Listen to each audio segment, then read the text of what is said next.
Hello my friends, I'm Sharky, and I finally have another project on my bench. I haven't touched radio stuff in a while. It's been months and months. But Three Made was putting this box together. He got his transformer in there, and he got his pallet in there, and heatsink, and he got everything wired up, and then when he went to adjust the bias, that happened. And when that happens, it's downright heartbreaking. You know, you put all that effort into getting the box ready to go, and then right at the finish line, kaput. That sucks. So, I'm gonna see if I can get it fixed up for him. I think I have a rough idea of what happened there. Everything about it looks really good, other than it's got a blown FET. This isn't exactly how I received it. I kind of went in here and hacked all this up a little bit, just because one of my first suspicions on why this blew had to do with the bias, and I was trying to check the bias voltage, but the blown FET was shorting the bias, so I had to cut the tabs out of there and unsolder a few things to take a measurement. So far I haven't actually found anything wrong. My suspicion is that while he was adjusting it, this knob just got turned too high, because he said he had an amp clamp on here and he was watching the amp clamp, and as he was adjusting this, the amp clamp wasn't moving, the reading on the amp clamp wasn't changing, but then all of a sudden it blew. So my guess is that this just got turned up too high and the amp clamp wasn't showing the correct reading or something, you know, some error in measurement or something. That's my guess at the moment. But I got to take this apart and slap a new FET in it. And as soon as I get a new FET in there, I'm gonna take the cautious route. I am gonna disconnect this power supply and connect one of my lab power supplies that has adjustable voltage and current, so that we can turn the whole pallet on slowly and make sure that there's no other unforeseen issues. Now that I've cut the tabs off there, the bias circuits seems to be working correctly. I don't know.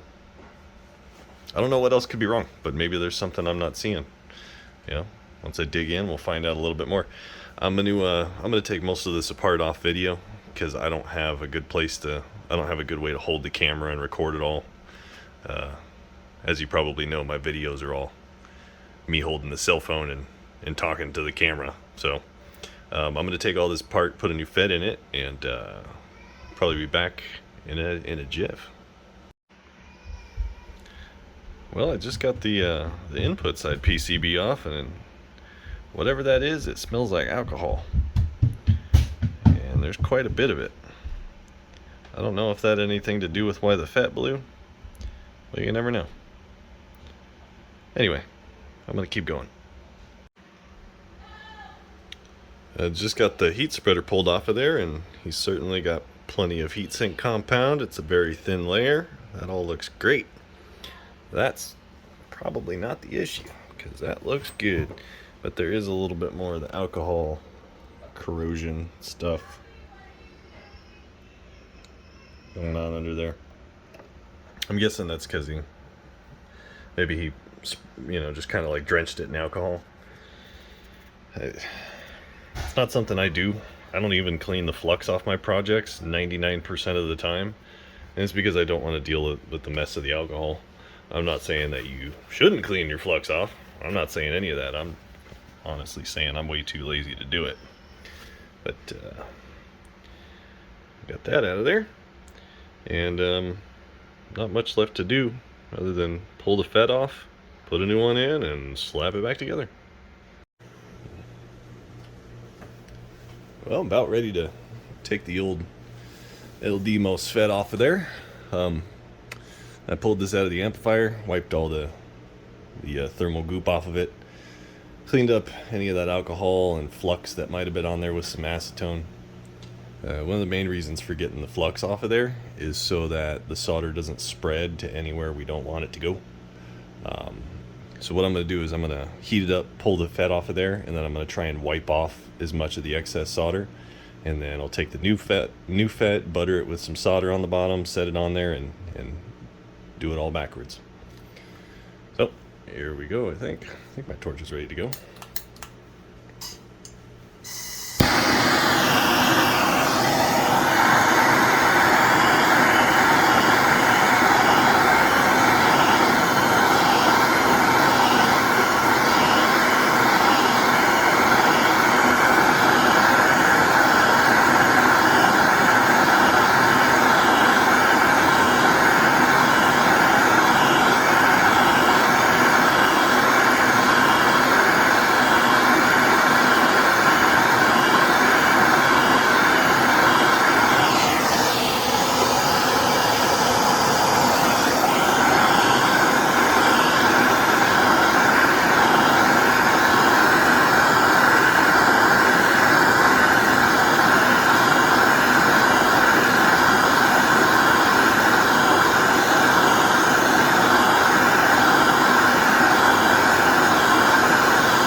some solder off of there while it's still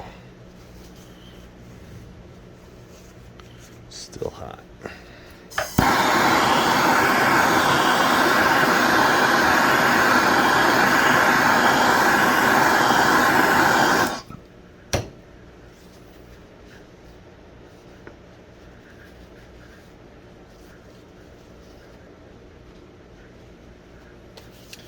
That's about as good as it's going to get. I don't need to get all the solder off of there. I just want to make sure that when I put the new device on there, it's not going to overflow onto this surface.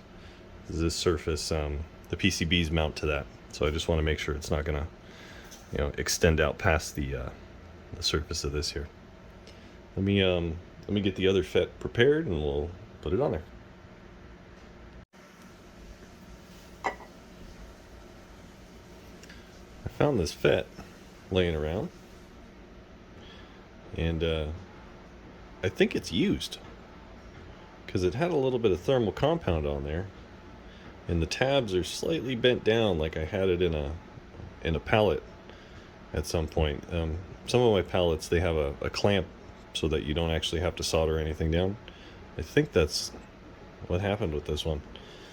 I put it on the tester a minute ago, and both sides tested good. So as far as I can tell, this one's good. I'm going to solder it in. Let's see what happens.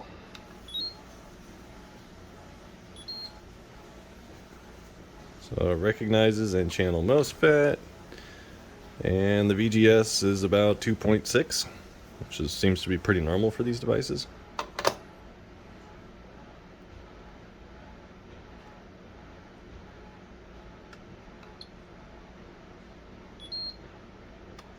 That side's reading about the same. Yeah, about 2.6. The other one was 2.56. This one's 2.563. So the gates seem to be pretty well matched. I don't think there's anything else I need to pay attention to on here. But anyway, it looks good.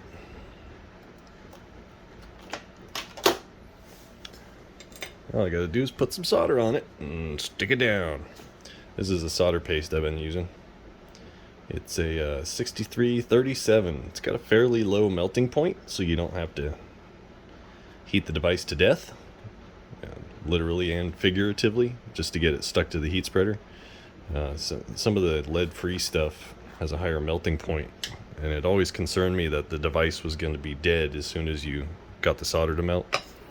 So I've been going with this stuff, which is it's not just a leaded solder, but it's also supposed to be thermally stable. Like some solder pastes, apparently the flux break down over time, but this one says no refrigeration required. It's about 2 years old, so actually no, it's about 3 years old now. So if it works, I'd say that that's accurate. And I really don't need much on here. Really what I need is the flux, because there's already kind of some solder on the heat spreader, but it'll be okay if I add some extra solder to the mix as well. And usually I like to spread it around really even onto the device just to make sure the whole device is fluxed, because you don't want any voids or empty spaces where the device is not soldered to the spreader. Same thing as it would be if there was heatsink compound. You want it to be completely coated between the two devices for the best thermal contact, and solder is kind of the same situation.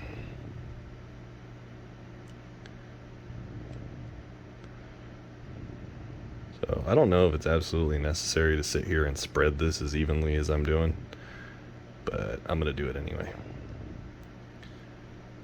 From what I remember, the solder paste was a little thinner when I first got it. It was a little more spreadable. Stuff seems kind of chunky.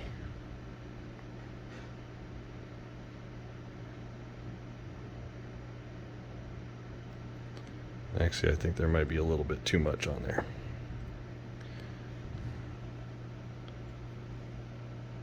I think that'll be enough. It's not rocket science. As soon as you heat it up, the stuff melts. Get a little more over here.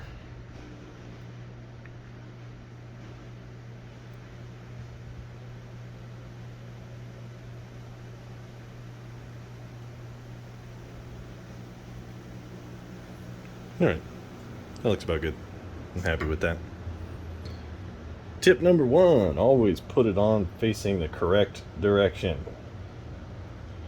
Don't solder it on backwards, folks. It's just going to hurt your feelings.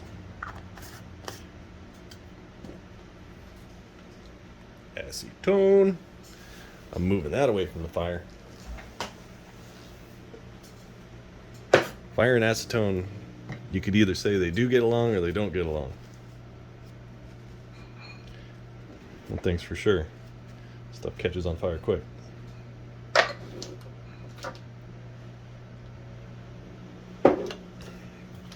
Alright, so I like to put a weight on here, which means I need to find a weight to put on there. See what I can drum up.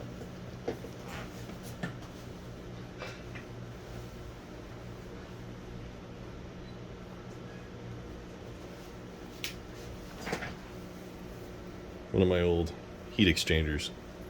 That'll do the trick. So I always put some weight on there to make sure that the solder layer is thin and that the device is not crooked in any way. And once the solder melts, you'll be able to see it kind of sink down. Actually, let me do it like this. There we go. I don't know if you're going to be able to see it from that camera angle, but when the solder melts, you can see the device sink down just a little bit. And this torch is buku powerful, so we should be able to do it pretty quick.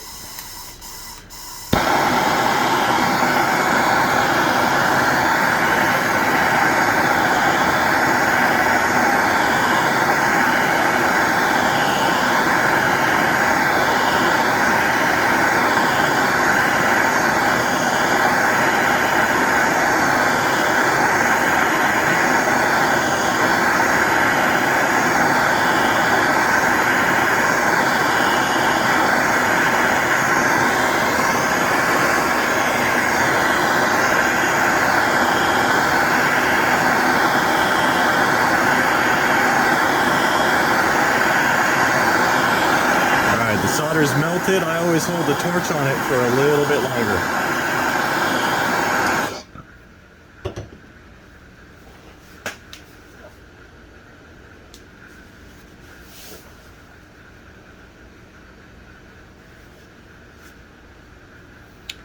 Once it solidifies, I'm going to set it on the heatsink to cool it down. And I don't want to move it until the solder crystallizes. It's another cool thing about that 63% tin with the 70 or 27% lead. I don't know if that's what it is. Whatever this stuff is the whole thing solidifies and crystallizes at the same temperature, where some solders don't do that. So once this stuff solidifies, it's not going to be brittle, I guess is kind of how to describe it. Like, it's not going to be in between solid and liquid. It just kind of goes from solid to liquid over the period of like 2 or 3 degrees Fahrenheit. You can definitely notice it when you're using this type of solder to do solder joints. Is just the way that it goes from solid or liquid to solid and vice versa is very quick, and there's no in-between state.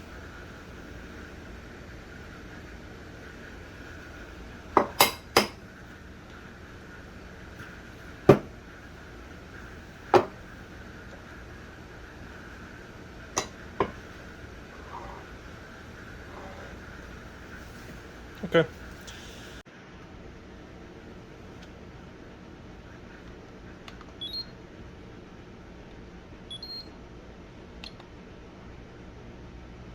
The VGS is a little bit lower than it was before, and that's because the heatsink is still a little bit warm.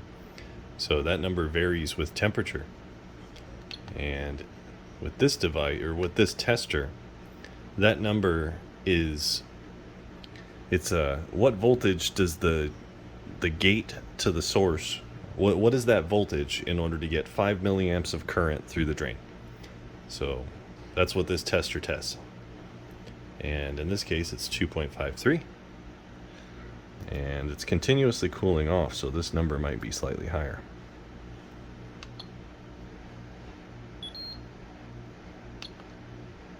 .54. Let's go back to this one and see if it's changed since it's cooled off a little bit.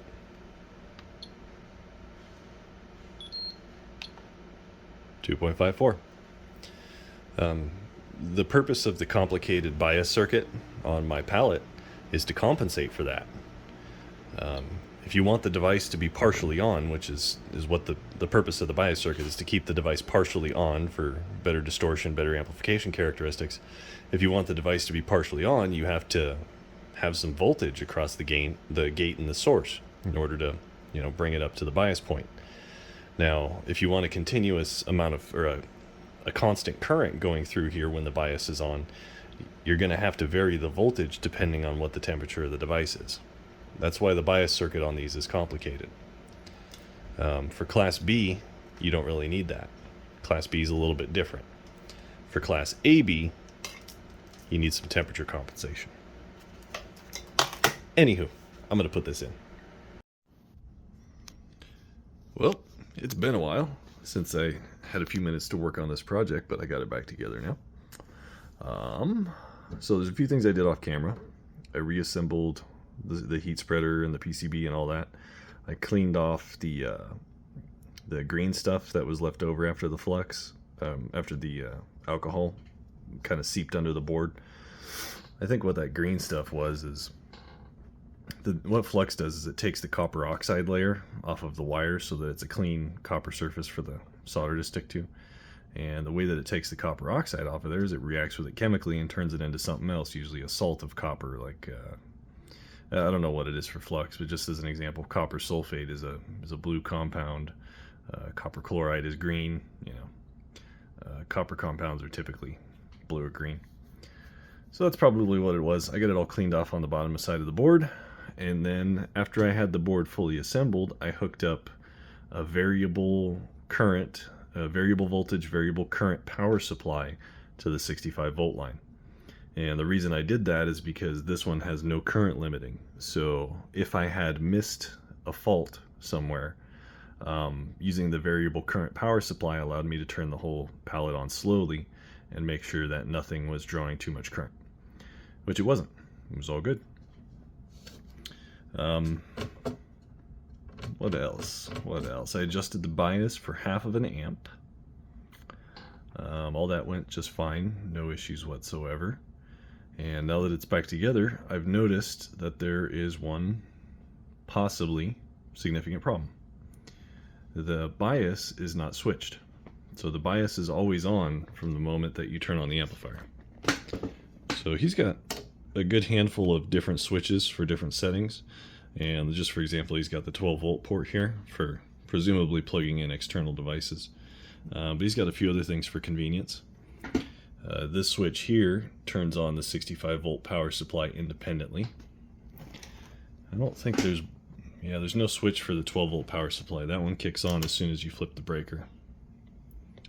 He's got the standby switch, so you can talk through the amp without using it if you want to. That's the relay clicking over. He's got an RCA jack right here so that you can manually key the amp if you want, and then this switch here connects up the auto sensing transistor that senses the RF and clicks over the relay. He's got a switch here so you can turn that feature on and off. The only thing that's missing is a bias relay.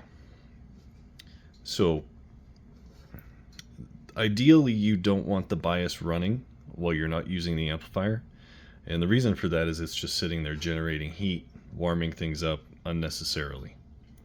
And there's a more important reason why this amp needs a bias relay and why this pallet needs a bias relay. So it's one of those things that may or may not be an issue depending on the configuration and the way that the stars align. Let me try and explain as best as I can. So in the instructions for this pallet, it specifically says, do not turn on the 65 volts before, oh man, now I'm all confused. Do not turn on the 65 volts if the bias is already turned on. So it's not worded that way in the instructions, but that's the gist of it. You always want to have the bias turned off while you're turning on the 65 volt power supply. And And the reason for that is because it can cause catastrophic failure. It doesn't happen in all circumstances. It might be kind of a fringe situation, but I've seen it happen. And the best that I can figure, let me try and explain why that can happen. So the bias circuit, its job is to bring the transistor to where it's almost, to where it's just very slightly turned on. So the bias circuit provides a voltage on the two gates of the MOSFETs, and that allows a little bit of current to leak through from the 65 volts. And that's considered, when you have a little bit of current flowing through it, that's considered class AB. If you almost have current flowing, but if you have the device biased to where there's almost current flowing, but not quite, that's called class B. And if you have the device almost completely unbiased, that would be class C. So if the device is completely shut off and it's not near the operating point at a quiescent state, that would be a class C amplifier. These are best run in class B or class AB. There's not much of a performance difference between class B and class AB, except for a little bit of a linearity dip at the bottom end of the power output. So I prefer to run them in class AB. You don't really lose anything by doing that. There's kind of no downside, to going to AB instead of class B. Class C has serious downsides. Clipping off the lower end of your waveform is one of them. And with LDMOS, that can be a pretty serious clip. And the reason for that is because these gates, you have to bias them up to almost 3 volts for them to start to turn on. So a typical bipolar transistor, I'll use the famous 2879 as an example. Yeah, I don't remember exactly what it was, but it's like half a volt or 0.7 volts. That's all the bias you need to put a 2879 bipolar transistor into a class AB mode. This one requires 3 volts. So there's a big gap from no bias to AB bias. Whereas with like a 2879, there's a much smaller gap between no bias and bias. Anyway, bringing this all back around. The reason that you don't want to have this turned on while you're turning on the 65 volts is because you're bringing the device very close to the operating point, and it's already set for a little bit of current to flow through. So any disturbance in that, especially a disturbance that would cause more current to flow through the device, could end up being catastrophic. And I haven't fully tested this. This is just my suspicion. I believe that when you have this biased and then you turn the 65 volts on, what can happen is this voltage goes through here, goes through the backside of the transformer, right out to here, to these heat sinks, to these resistors, through these resistors, into these capacitors, and over to the gates. So if you have a sharp spike of voltage, that sharp spike is going to travel through here, through the transformer, over to here, through these resistors, and then that sharp spike is going to transfer through these capacitors and momentarily increase the bias voltage, or the voltage on the gates. That's my suspicion as to why I've seen this blow in that circumstance, but I haven't confirmed it.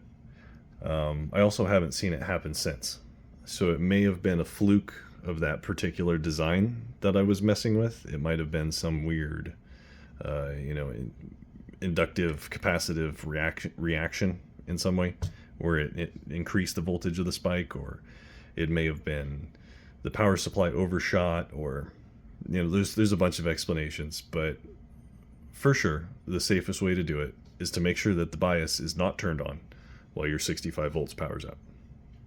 So that's the point of the bias relay.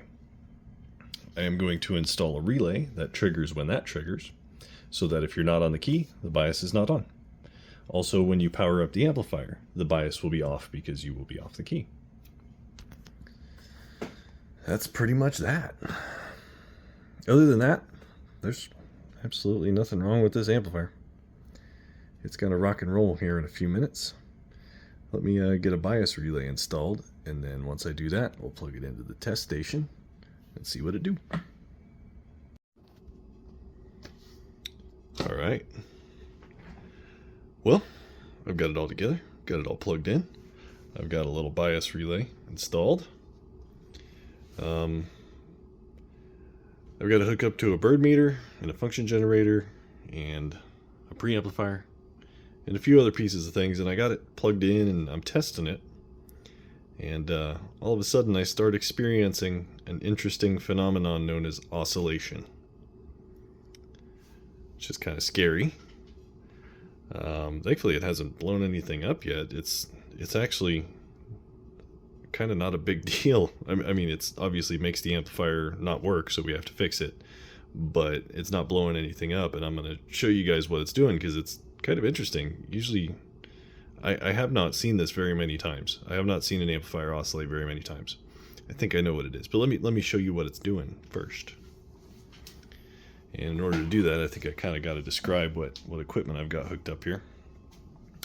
So I got the bird meter right now with a 50 watt slug just for demonstration. This is going off to the dummy load, and the RG400 over here is going to the antenna port on the amplifier, and the input to the amplifier is through this piece of cable here. And what is driving the amplifier is my LDMOS preamplifier. It's a little MRF 101 chip. It takes a couple milliwatts in, puts about 40 watts out at the maximum. This is being driven by a function generator, which is generating an RF signal, just a continuous carrier, so that we can do this experiment and test. So let me show you what that whole setup, the whole preamplifier setup, let me show you what that does on the watt meter first, and then we'll connect the amplifier and I'll show you what's happening with that. Turn that on. Power that up. So it's just generating a continuous carrier.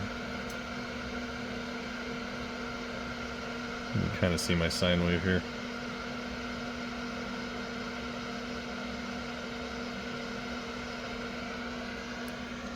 And I can adjust that up or down. So it's about 20 watts. 30 something. Anyway, you get the idea. All it's doing is generating a carrier. We're going to start a little bit lower. Let's start right there. It's probably a fraction of a watt.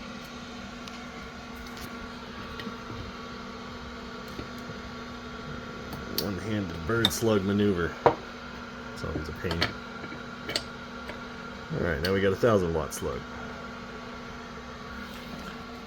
We can turn on the signal generator. Doesn't even move the needle. Now let's kick on the amplifier. Okay, we got our bias on. And let me turn this on. So you can't see it, it's going to be off camera, but I'm slowly increasing the power driving the amplifier. So if you can hear each one of those beeps, that's a little increase in power. Oh, look at that. It's off the scope. Let's turn that off. Let's turn that off. And it's still doing it. 400 watts from nowhere. Nothing going into the amplifier. That fixed it. As soon as I unplugged it, that shut it off. It's kind of interesting. So, what's causing that? I have two guesses, and one of them, actually they're both the same thing, just in different places. My one guess is that there's coupling between the input and the output, and it's allowing it to oscillate. So it might be coming from there, all that unshielded RF path. There might be some RF that's making its way from there to there, or more likely it's over here. So you gotta be careful because this thing's plugged in, but this wire here is our input wire, and this wire here is our output wire. That's real close.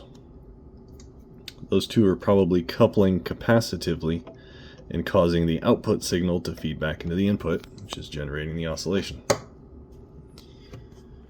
So far that's just a hunch. I'm going to have to test it a little more thoroughly, and I'm probably going to bed right now, but I'll pick this video back up in a bit. I had to test that one more time. It's just kind of wild. Figured I'd show you guys.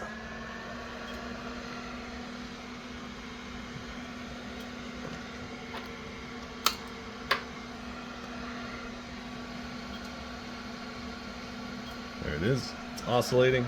That's powered off. That's powered off. Still. Now this is the cable that's going to the input of the amplifier.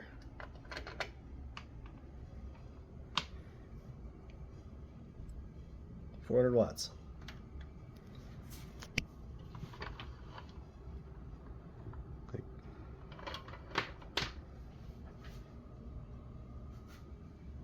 It's wild. I can't believe it's oscillating so stable. It's not really making any heat. It's getting a little warm. Kind of wonder what the frequency is of it. What frequency is it oscillating at?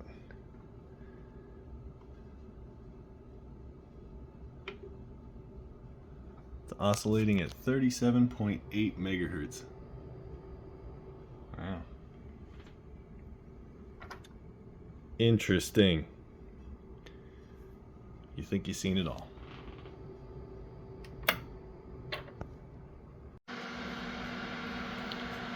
Because of the oscillation problem, I have bypassed the relay part of the circuit for the input signal. So I've got the input signal running straight into the attenuator, which then goes straight into the board. And it's not oscillating, it's running. We got a 2500 watt slug. And I'm gonna turn on the power. Actually, I gotta turn on this switch first. Okay, so we're feeding in a pure sine wave, or a sine wave modulated AM signal, and we're getting some flat topping. So it's about 500 watts average, and then peak is what, maybe 1300? That's a little low. 1300 peak watts and it's already flat topping. That's a little low. So I'm going to try and figure out what's going on with that. I have a few suspicions. Could be anything on the other side of this transistor. So it could be the relay, could be the coil, could be the tuning of this, tuning of that, tuning of that. Could be any one of those things. It could also be the power supply. There's probably a couple other things it could be, but those are the main suspicions. So let me dig into it further and I'll report back. So I got some new information. Right now we got I've made some changes, some minor changes. We got the power going straight into the attenuator, and then we got the power coming straight out of the low pass filter into a 2500 watt slug. So it looks like this relay is causing multiple issues. It looks like it's the source of the oscillation that was occurring, and it's also the source of a little bit of power loss on the output. I also realized that I'm only able to drive this preamplifier is only putting out 30 watts peak. So I thought I was getting 40, but it's only putting out 30, which doesn't drive this palette to its full potential because of the attenuator. So that's a 6 decibel attenuator, which divides the power coming in by 4. So 6 dBs divides the incoming power by 4. If we had 40 watts going in, we could drive the palette with the full 10 watts, but we only got 30 going in, so we get, what is that, 6.666 watts driving the palette. So let's see what we got right now. Let me put I think I'm good to go. Now I gotta turn this button on. Alright, so I'll turn on my function generator, and that's driving, the whole setup is driving 30 watts of peak power with a sine wave signal. So that's 2500 watt slug, that's about 500 bird. And it's peaking just shy of 15. That's about right. So we got 6.6 watts of peak power going in, and we got about 1500 coming out. Maybe more like 1400. That's about right. That's what I would expect for this. So when we were doing it earlier, we were getting about 1300 out through the back port, through the relay and everything. And I'm willing to bet that all these random lengths of wire that aren't coax, that are acting as inductors and capacitors and resistors, all of this setup over here is limiting our power. So these LDMOS chips, they're great at handling bad SWR, but when you give them a bad SWR, they put out, they underperform. And actually, if you give them a bad SWR, in some cases they can slightly overperform, but that's kind of a freak accident. Most of the time when you have a bad SWR on the output, like, you know, when I say bad, I'm not talking all that bad. I'm talking 1.5, 1.7. If you drive this pallet into a 1.5 SWR, the power output is going to be reduced by, just as a ballpark example, 10%. And that's kind of what we're seeing on the meter over here. So I think it's very safe to say that this circuit needs to be tuned to get peak performance out of this amplifier. But I would be surprised if this caused any, that output circuit caused any problems other than the oscillation that we were experiencing. So I'm gonna try and tear this apart and fix the oscillation issue. You know what? That's gonna be kind of tough, but I'm gonna give it a shot. I might have to rework a significant amount of that wiring, because there's just so much coupling between the input and the output. I don't know. I'm going to dig into that and see if I can improve that situation and get it to stop oscillating. And I'll start the video back up when I do that. Motor mouth mall cruise is right there, right now, break. There's quad out there, baby. 6 in length. Mr. Audio said that's the baddest damn quad in the Great Lakes 6 I'm getting down.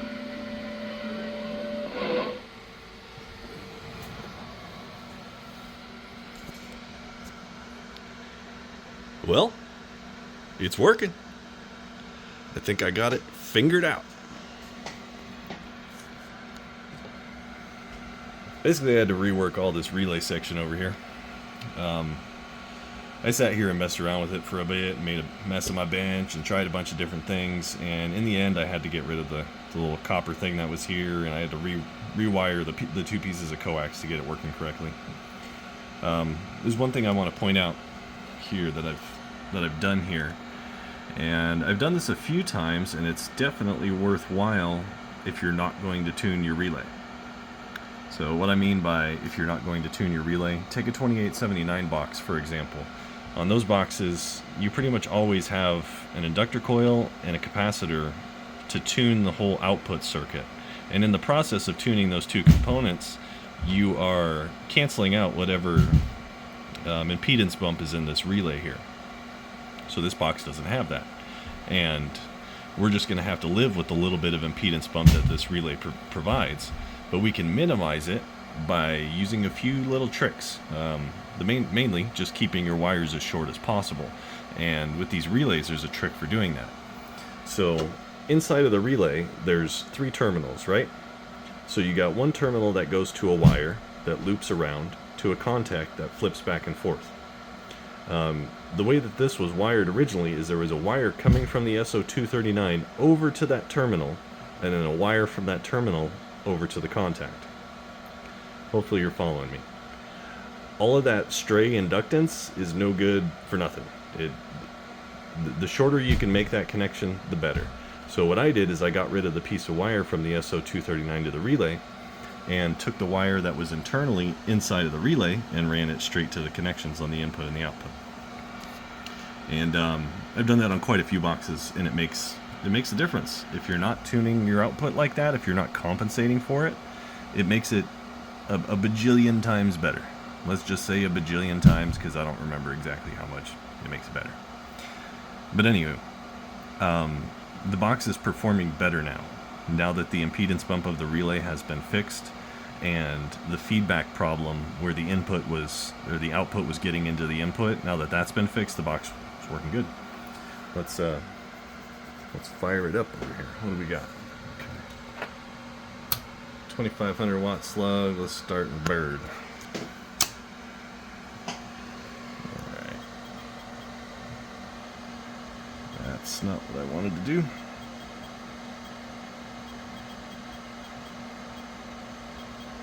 Okay, let's start there. I got that turned on. Alright, we're good to go. Okay, so we should see something on the scope here. There we go. Let's start turning it up. Let's get it up to about 500 bird. That's what it looks like on the scope. It's a pretty good waveform. So the last segment of this video I shot like 2 weeks ago, a week ago, something like that. I don't remember exactly what this looked like, but if I recall, the waveform at 500 bird did not look that good. It was flat topping and having issues, and I think that's because there was impedance bumps in certain places. So let's put peak mode. We're getting about 1400. That's about right. Let me max this out, see what we can get. So about 1400 watts. So my driver setup is only going about 30 watts of input, and this box needs 40 watts because of that attenuator. That attenuator is dividing the power by 4, so this box needs 40 watts to drive it to full power. I don't have anything in the shack that will do that. I guess that's just the consequence of having LDMOS boxes. You don't need a radio that does 100 watts, but you put 40 watts into this box, and I'm thinking that's going to get 1800 peak watts. And yeah, it's rocking and rolling. Hey 3Mate, I had to swap your input and your output SO239s. So what I'm going to do is I'm going to scratch out the labels that you have on there, and then I'll tape a sticky note on it just to make it super obvious. I don't have a label printer, so you're gonna have to print some new labels for that. And there's also this little relay here. So I added this for the bias, and it's pretty much the only 12 volt relay I had in the shack. It's a little tiny sucker, and I don't have anything to stick it down with. I had some of this double-sided tape, but it's old and it's losing its sticky. So you're gonna have to deal with that. I don't have anything to stick it down. Maybe you got some epoxy or something, but no big deal. That relay is kind of tiny anyway. Maybe you have a different one you want to swap it out with. I don't know. I'm gonna leave that in your hands. Yeah, that's pretty much what happened. It's all set to jet. There's one recommendation that I want to make, and I'm sorry it's going to turn into a rant, but I have to say it. Every amplifier on the planet could benefit from an over temperature switch. It boggles my mind. I find it absurd and ridiculous and mind-boggling that more builders don't put over temperature switches on their boxes. Because what happens when you sit there and you become a loudmouth and you key your box for too long? It blows up. It poof, turns into smoke. And all of that could be prevented by putting a temperature switch in the right location. I don't know what percentage of repairs that, I don't know what percentage of boxes that get blown up are blown up because they overheated, but I'm willing to bet it's a lot. And that could be entirely eliminated by putting a temperature switch in the right location with the right value that shuts the box off when it gets too hot. It's a $3 part. I don't know. Inflation, maybe $4 part. Sorry for venting, but frustrates me. And this pallet was specifically designed with one feature that makes it really easy to put in a temperature switch. Now, I get it why a lot of guys don't do it, because it's kind of, there's thermodynamics involved, I guess, but it's not something you have to whip out your computer to figure out. It just takes some testing. So this pallet was designed with a temperature probe port on the heat spreader that basically allows you to put a thermocouple directly under the chip. So you can't see it, but you could use it right now. If you stuck a wire in there, there's a little hole that goes through the copper right under the device. And that allows you to measure the temperature of the device very accurately. More specifically, it allows you to measure the case temperature. And by knowing how much power you're dissipating, you can extrapolate or interpolate that to know the junction temperature of the device. You know, by using the data sheet, coming up with a couple little plus or minus maths. You know, no multiplication involved here, folks. That's what you have to do to set up a temperature switch. Basically, you have to measure the temperature of the device and then look at the whole thing with an infrared camera, find a spot, and say, okay, that's where I want to put my temperature switch. The device is at the maximum temperature right now, and the spot where I want to put my temperature switch is at 100 degrees Celsius. So if I put a 100 degrees Celsius switch on that spot, it'll shut the device off when it gets too hot. That's all that's involved in putting a temperature switch on one of these. And on a box like that, it's pretty easy, but you do need, actually you don't need. You could use an infrared camera, that's the way that I did it, or you could just put a temperature probe where you want to put the switch. So for example, this box, you put a temperature probe in there. Once that temperature probe reaches 145, that is the absolute limit for this device. The safe limit, absolute safe limit in that temperature port. And then you find a spot where you want to put your temperature switch. While this device is at 145 with the temperature probe, you measure the temperature of another spot and you put a temperature switch there that matches that. I did that on my 2-pill LDMOS box and it worked great, because this heatsink is probably not going to be sufficient unless 3Made puts really big fans in there. So like, you know, most boxes on the market are not going to be continuous duty, and that's a big ask to make a box continuous duty, because you need really big fans and a really big heatsink. And yeah, I'm done with my rant. Sorry for the rant. Sorry. I can't help it. Anyway, I'm Sharky. I haven't been doing a whole lot of radio stuff. It's been on the back burner. I'm sure you can probably tell by my total lack of videos. But there's other things going on in my life that are more exciting, more fruitful, more important than radio right now. And with that said, I still come down here and tinker once in a while.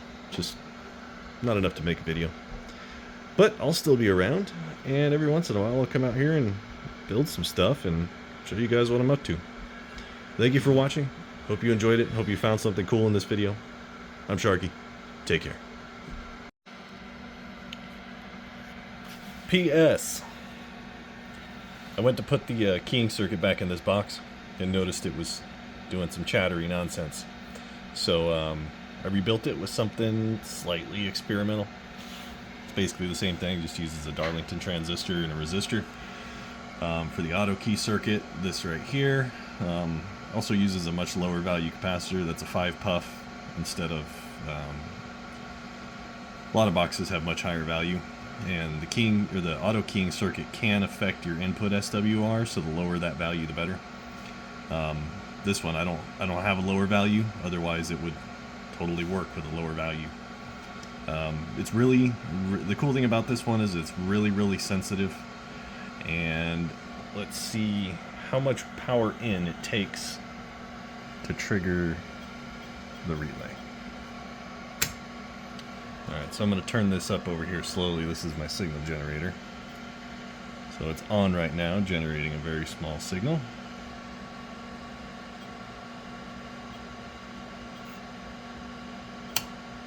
Okay. So that's the power level that it triggered at. Let's see how many watts that is in order to turn the box on. 10 watt slug, by the way. So on a 10 watt slug, it takes about half a watt to key up the box. That's pretty much perfect. And the issue that I was experiencing is I usually use a 100 hertz tone to do testing on my amplifiers, and it was chattering at 100 hertz. I think that's because the capacitor value was a little small, so I changed that as well. Let's see how low in frequency we can go. I know some dudes transmit low frequencies, but it usually doesn't sound good, so people don't usually transmit that low, but let's see what happens. So we're at 100 hertz now. The relay's keyed up, putting a half a watt into it. Let's go down until the relay starts chattering. It's 40 hertz, 30 hertz, 25 hertz. The relay's still keyed up.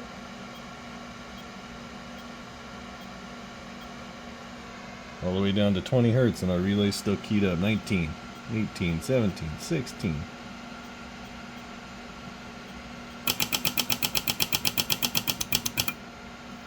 I had to go all the way down to 8 hertz to get that relay to chatter. So, not a common problem. Not like people are going to run into that issue on a regular basis, but you know, if you're going to design a little auto keying circuit, then you might as well do it to fit some parameters. You know what I mean? Anyway, that's it for this box. I'm gonna package it up and ship it out. P.S. Postscript. I put the keying circuit back in here and noticed that it was chattering a lot at lower input powers. So I replaced the keying, or the auto key circuit rather. So he's got the manual key circuit and then the auto key circuit, and I put the auto key back in there and it was chattering when I put a signal into it. So I replaced it with something that's ever so slightly experimental. The only difference between this and all the other auto key circuits is this one uses a Darlington transistor, so 2 transistors and a resistor. Some of the perks of this circuit is that it's able to activate at very low input powers. So I've got this one set up to activate the relay at half a watt of input. So half a bird watt will turn that relay on. Another perk of it is that you can use a very small capacitor. So the larger that capacitor value, the more it screws with your input tune. And the lower that capacitor value, the less it screws with it. So that's a 5-puff capacitor. And the Darlington transistor is so sensitive that it still triggers at half watt. That's all working. Auto key. Something else I noticed. This is the first time I've ever run one of these power supplies on 120 volts. And it doesn't perform as well as it would if it was on 240 volts. So originally when I put this together, I had my 65 volt laboratory power supply hooked up to this, which holds a solid 65 volts, right? And the pallet was performing just like every other one of these pallets I've ever made. You know, you get 2 kilowatts out of it when you put 10 watts in. So the pallet is performing exactly the same as all the other ones, but the power supply is lagging behind because it's on 120. Now I've got it plugged into a power strip, which is probably inducing some voltage loss in the AC line, and then it's going through some house wiring. And anyway, my point is that you could get a major performance boost out of this, an extra few hundred watts, if you ran this on 240 volts. So right now I'm putting about 30 peak watts into it, and that's a 2500 watt slug, peak mode, getting about 1500 watts out. You could do a little bit better, because the voltage right now at resting from the power supply is 63 volts, so those wires are coming over here to the one to the ground and one to the hot on the 65 volt power supply. And when it's under full load, that slumps down to 55. So 1500 peak, 55 volts. I'll bet you if you ramp this up to 240, that would definitely go up a couple volts. And of course you could always use like a switching power supply to maintain that nice steady voltage, but it is what it is. And not everybody's got 240 at their disposal like I do. Anyway, I'm done with this box. It's going out in the mail. Thank you 3Made for sending it over. I had fun messing with it, and I hope the end user gets to enjoy it. Take care.